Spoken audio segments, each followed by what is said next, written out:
کیوں بھاگتی ہو؟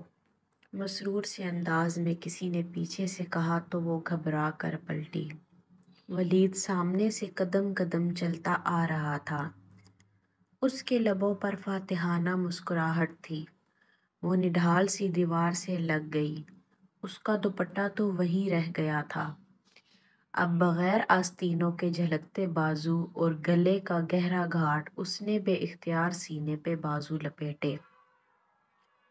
مجھے جانے دو، اس کی آواز بھرا گئی۔ پہلی دفعہ یہ غلطی کی تھی اور پہلی ہی دفعہ اتنی بڑی سزا۔ کیسے جانے دوں؟ پھر تم نے ہاتھ تھوڑی ہی آنا ہے۔ وہ چلتے چلتے اس سے چند قدم کے فاصلے پر آ کھڑا ہوا تھا۔ دور لگے اسٹریٹ پول کا بلب اس کے پیچھے چھپ گیا تھا۔ پلیز، میں ایسی لڑکی نہیں ہوں۔ تو کیسی لڑکی ہو؟ مجھ سے لفٹ لے لی مگر شادی سے انکار ہے۔ تبھی گاڑی میں اتنی بے رخی دکھا رہی تھی۔ وہ اس کے بالکل سامنے آ رکا۔ پلیز، وہ ہولے ہولے لرز رہی تھی۔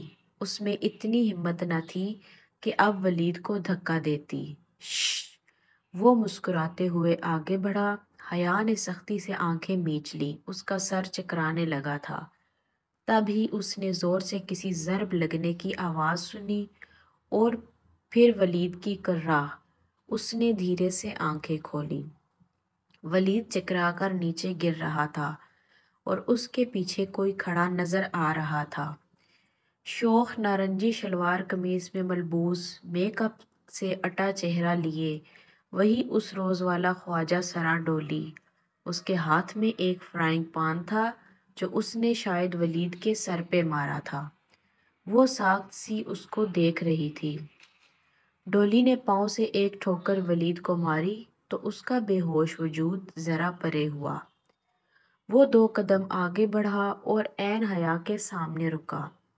اس کی سلور چمکیلے آئی شیڈو سے اٹی آنکھوں میں ایسی کاٹ تھی کہ وہ سانس روکے اسے دیکھے گئی۔ تبھی اس نے ہاتھ بڑھایا اور حیا کو گردن کے پیچھے دبوچا، یوں کہ گدی پہ گرے بال بھی اس کی گرفت میں آ گئے۔ ڈولی کے ہاتھ اور حیا کی گردن کے درمیان اس کے بال تھے، پھر بھی اس کے ہاتھ کا کھردرا پن وہ محسوس کر سکتی تھی، لیکن لبوں سے کرراہ تک نہ نکلی۔ اس کی گردن کو یوں ہی پیچھے سے دبوچے ڈولی نے ایک جھٹکے سے اسے آگے دھکیلا۔ وہ بے اختیار کھانسی مگر ڈولی کی بے رحم گرفت ڈھیلی نہ ہوئی۔ وہ اسے اسی طرح پکڑے اپنے آگے آگے دھکیل کر چل رہا تھا۔ وہ لڑکھڑاتے قدموں سے چل رہی تھی۔ گلی کے آغاز تک جہاں سے وہ آئی تھی وہ اسے لے گیا، پھر مخالف سمت میں مڑ گیا۔ سامنے ہی میرج ہال کا پچھلا حصہ تھا۔ وہ اسے اپنے آگے دھکیلتا پچھلے گیٹ تک لے آیا اور ایک جھٹکے سے چھوڑا۔ حیا کو لگا اس کی گردن کے گرد سے ایک کھردرا توک ہٹا ہے۔ اس نے پلٹ کر ڈبڈبائی آنکھوں سے ڈولی کو دیکھا۔ وہ ابھی تک لب بھینچے تلخ کاٹدار نگاہوں سے اسے دیکھ رہا تھا۔ حیا کی آنکھوں سے آنسو گرنے لگے۔ اسے لگا وہ اب کبھی بول نہیں پائے گی۔ دفعتاً ڈولی نے اپنی گردن سے لپٹا نارنجی دوپٹہ کھینچا اور اس پہ اچھالا۔ دوپٹہ اس کے سر پہ آ ٹھہرا، پھر سلکی بالوں سے پھسلتا ہوا شانوں پہ ڈھلک گیا۔ ڈولی چبھتی ہوئی نظروں سے اسے دیکھتا ہوا آہستہ سے بولا، بے حیا۔ اس کے لہجے میں برچھی کی کاٹ تھی۔ پھر وہ پلٹ گیا۔ وہ بھیگی آنکھوں سے اسے دور جاتے دیکھتی رہی۔ نارنجی دوپٹہ اس کے کندھوں سے پھسل کر قدموں میں آ گرا تو وہ چونکی۔ پھر جھک کر دوپٹہ اٹھایا۔ ریشمی بھڑکیلا نارنجی دوپٹہ جس پر سستا سا گولڈن ستاروں کا کام تھا۔ وہ کبھی اپنی مائی کو بھی ایسا دوپٹہ نہ دیتی مگر آج اس نے اچھے طریقے سے خود کو اس دوپٹے میں لپیٹا تاکہ پہچانی نہ جائے، اور پچھلے گیٹ کی طرف بڑھ گئی۔ ہال میں جانے کی بجائے وہ باتھ رومز کی طرف آئی اور اپنا حلیہ درست کیا۔ رونے سے کاجل بہہ گیا تھا، بال بھی بکھرے تھے۔ موبائل اس چھوٹے سے کلچ میں تھا جو اس نے اس سارے حصے میں اپنے بائیں ہاتھ میں دبوچے رکھا تھا۔ شکر۔ اندر فنکشن اپنے عروج پہ تھا۔ سٹیج پہ دولہا، دلہن، رشتہ داروں، کزنز اور دوستوں کے جلوے مسکرا رہے تھے۔ سونیا بھابی بھی بہت اچھی لگ رہی تھی اور داور بھائی بھی۔ ارم فیروزی فراق میں چہکتی ہوئی ادھر ادھر گھوم رہی تھی۔ اصولاً اسے بھی وہی ہونا چاہیے تھا، مگر وہ ایسی ذہنی حالت میں نہ تھی کہ وہ 2 قدم بھی چل پاتی، سو بے دم سی ایک آخری نشست پر گری ہوئی تھی۔ بے حیا، بے حیا، بے حیا۔ ڈولی کے الفاظ کی بازگشت ہتھوڑے کی طرح اس کے دماغ پر برس رہی تھی۔ وہ بے حیا تو نہیں تھی، وہ تو کبھی کسی لڑکے کی گاڑی میں نہیں بیٹھی تھی، اس سے تو یہ غلطی پہلی دفعہ ہوئی تھی۔ پھر سوچ سوچ کر دماغ پھٹا جاتا تھا۔ وہ آدھے فنکشن کے بعد ہی طبیعت کی خرابی کا بہانہ کر کے چلی آئی تھی۔ یہ داور اور سونیا کی شادی کے چند روز بعد کا ذکر ہے۔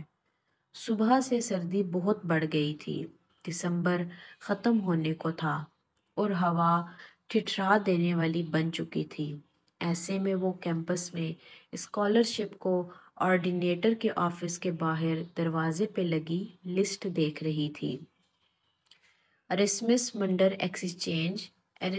منڈس ایکسچینج پروگرام کے تحت اسٹوڈنٹس میں صرف 2 لڑکیاں سپونجی یونیورسٹی جا رہی تھیں، حیا سلیمان اور خدیجہ رانا۔ یہ خدیجہ رانا کون ہے بھلا؟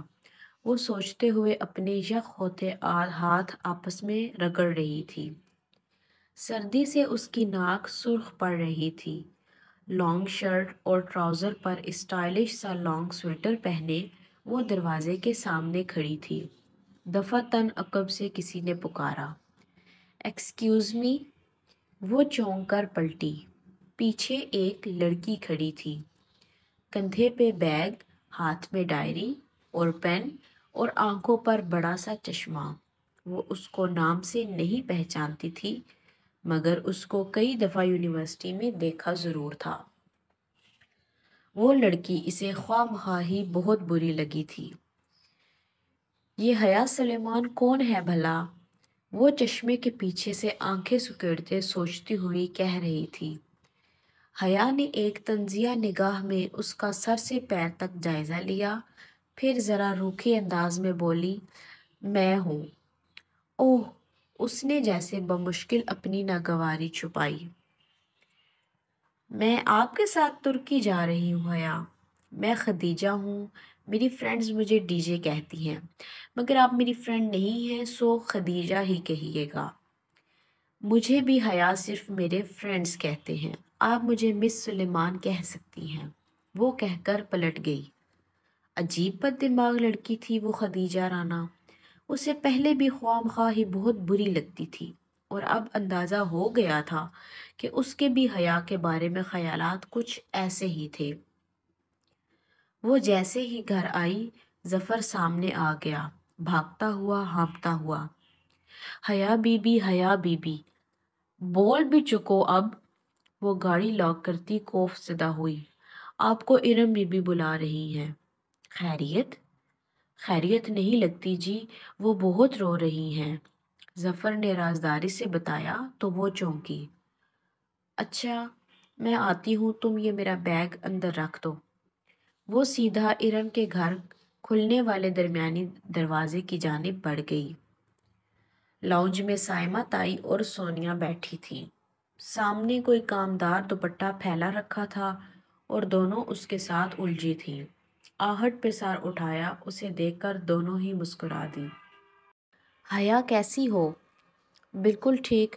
ارم کدھر ہے تائی اماں؟ مجھے بلا رہی تھی۔ اندر کمرے میں ہوگی۔ اوکے، میں دیکھ لیتی ہوں۔ وہ مسکرا کر راہداری کی سمت بڑھ گئی۔ ارم کے کمرے کا دروازہ بند تھا۔ اس نے ڈور نوب گھما کر دھکیلا، دروازہ کھلتا چلا گیا۔ بیڈ پر ارم اکڑوں بیٹھی تھی، سامنے لیپ ٹاپ کھلا پڑا تھا۔ چمکتی اسکرین کی روشنی ارم کے چہرے کو چمکا رہی تھی۔ جس پہ آنسو لڑیوں کی صورت بہہ رہے تھے۔ ارم کیا ہوا؟ وہ قدرے فکر مندی سے ارم کے سامنے آ بیٹھی۔ ارم نے سرخ متورم آنکھیں اٹھا کر حیا کو دیکھا۔ اس کی آنکھوں میں کچھ تھا جو اسے ٹھٹکا گیا۔ حیا، ایک بات بتاؤ۔ اس کا رندا ہوا لہجہ عجیب سا تھا۔ بولو۔ ہم شریف لڑکیاں ہیں کیا؟ اپنے بارے میں تو یقین ہے مگر تمہارا معاملہ ذرا مشکوک ہے۔ اس نے ماحول کا بوجھل پن دور کرنے کو کہا مگر ارم مسکرائی تک نہیں۔ نہیں حیا، ہم دونوں کا ایک ہی معاملہ ہے۔ کیوں پہیلیاں بجھوا رہی ہو؟ ہوا کیا ہے؟ حیا مجھے بتاؤ، کیا ہم مجرا کرنے والیاں ہیں؟ وہ ایک دم رونے لگی تھی۔ ارم، وہ ششدر رہ گئی تھی۔ بتاؤ کیا ہم طوائفیں ہیں؟ وہ اور زور سے رونے لگی تھی۔ ارم بات کیا ہوئی ہے؟ حیا بولو، بتاؤ ہم ایسی ہیں کیا؟ نہیں، بالکل نہیں۔ پھر یہ کیا ہے؟ ارم نے لیپ ٹاپ کی اسکرین کا رخ اس کی طرف کیا۔ کیا ہے یہ؟ اس نے الجھن سے اسکرین کو دیکھا۔ ایک ویڈیو اپلوڈنگ ویب سائٹ کھلی ہوئی تھی اور اس پہ ایک ویڈیو چل رہی تھی۔ ویڈیو کا کیپشن اوپر رومن اردو میں لکھا تھا، شریفوں کا مجرا۔ ویڈیو کسی شادی کے فنکشن کی تھی۔ ہر سو سجی سنوری خواتین اور درمیان میں ڈانس فلور پہ محو رقص دو لڑکیاں۔ ایک کا لہنگا گولڈن تھا اور دوسری کا سلور۔ پوری چھت جیسے اس کے سر پہ آ گری۔ نہیں، وہ کرنٹ کھا کر اٹھی۔ یہ کیا ہے؟ یہ شریفوں کا مجرا ہے حیا، اور یہ ہم نے کیا ہے۔ یہ داور بھائی کی مہندی کی ویڈیو ہے جو کسی نے ادھر نیٹ پر ڈال دی ہے۔ یہ پڑھو، ویڈیو ڈالنے والے نے اپنا ای میل ایڈریس بھی دیا ہے جس پہ میل کر کے پورے ڈانس کی ویڈیو حاصل کی جا سکتی ہے۔ یہ دیکھو۔ اس ویڈیو کو 3 دن سے اب تک سینکڑوں لوگ دیکھ چکے ہیں۔ حیا، ہم برباد ہو گئے ہیں، ہم کہیں کے نہیں رہے۔ ارم پھوٹ پھوٹ کر رو رہی تھی اور وہ ساکت سی اسکرین کو تکے جا رہی تھی۔ یہ کوئی بھیانک خواب تھا؟ ہاں، یہ خواب ہی تھا اور اب وہ جاگ جانا چاہتی تھی۔ اسکرین پہ رقصاں پریوں کے سراپے میں مختلف حصوں پہ کسی نے سرخ دائرے کھینچ رکھے تھے۔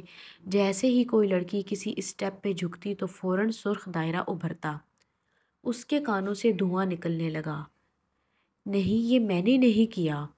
وہ ایک ایک قدم پیچھے ہو رہی تھی۔ اس کے لب کپ کپا رہے تھے۔ ارم اسی طرح بلک رہی تھی۔ میں مجرا کرنے والی نہیں ہوں، میں شریف لڑکی ہوں۔ وہ قدم قدم پیچھے ہوتی دیوار سے جا لگی۔ یہ ہم ہی ہیں حیا، ہم برباد ہو گئے ہیں۔ اس کا سر چکرانے لگا۔ یہ سب کیا ہو گیا تھا؟ ویڈیو کے سینکڑوں ویوز لکھے آ رہے تھے۔ کیا وہ پورے شہر میں پھیل گئی تھی؟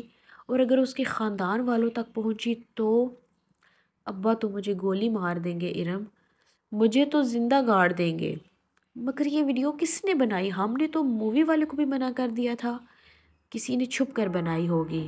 خاندان کی شادی پر بس عورتوں میں ڈانس کی اجازت ابا لوگوں نے دی تھی۔